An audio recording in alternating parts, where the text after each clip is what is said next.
Here's what it often looks like. Snapping at a loved one after a bad day with the boss or work. Being irritated at strangers when you're actually grieving, you're hurt or scared. Getting angry about small things when something big is unresolved elsewhere.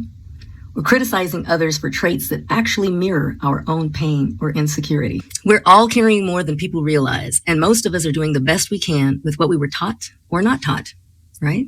A little awareness goes a long way, so be gentle with yourself and mindful with others. When someone is consistently dissatisfied about things like cleanliness, routines, or not getting their way, the issue usually isn't the surface complaint.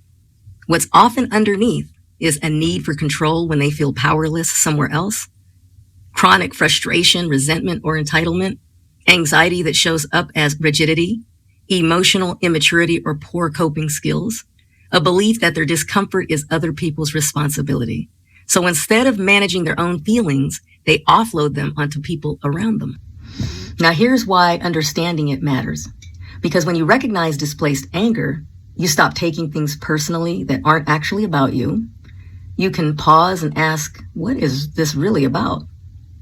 You gain more compassion for yourself and for others without excusing harmful behavior. So if this message helped you understand someone else better, great. If it helped you understand yourself better, even greater.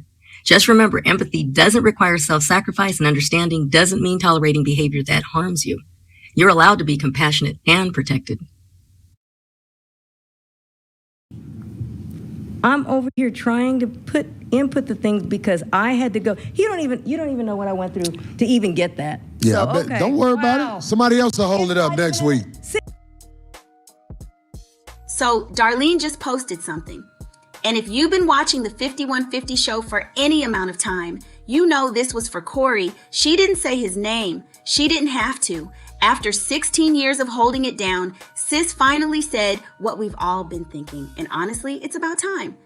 Okay, so if you missed it on the last 5150 episode, Corey Holcomb went off on Darlene because she wouldn't hold up a t-shirt. Now, allegedly, this shirt had Anton Daniels and his family depicted as monkeys. Yeah, that kind of mess. So Darlene was probably like, nah, I'm good. But Corey, he took it personal. Started talking about replacing her, saying he'd get somebody else to hold it up, just straight disrespectful. And mind you, this woman has been on his show for 16 years. Fans were heated. People were like, Corey, what are you doing? That's Darlene. So everybody's wondering, is she going to quit like Zoe Grady, Freeze Love, and everybody else who's bounced from that show? Well, Darlene posted a message, and y'all, it's coded. She starts talking about displaced anger when somebody's mad about one thing, but they take it out on somebody else. She says people snap at loved ones after a bad day at work. They get mad at safe targets when they're actually feeling powerless somewhere else. She's talking about how some people are consistently dissatisfied and need control because they feel powerless. Baby, read between the lines. She's talking about Corey. Here's what she's really saying. Corey's not mad at her about the t-shirt. He's mad because his show is falling apart. He's lost multiple co-hosts. The culture's moving past him. People are calling out his toxic behavior. And because he can't control that, he's trying to control her.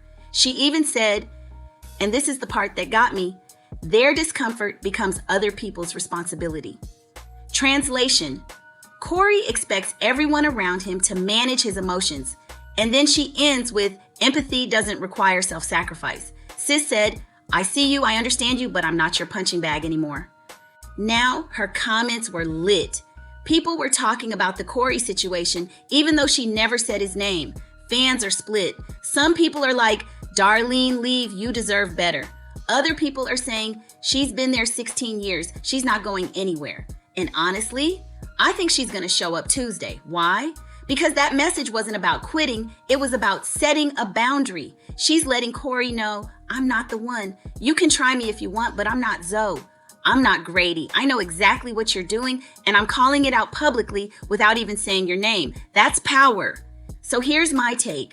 Darlene's not quitting, but she's also not playing the game anymore. She's been studying this man for 16 years. She knows his patterns.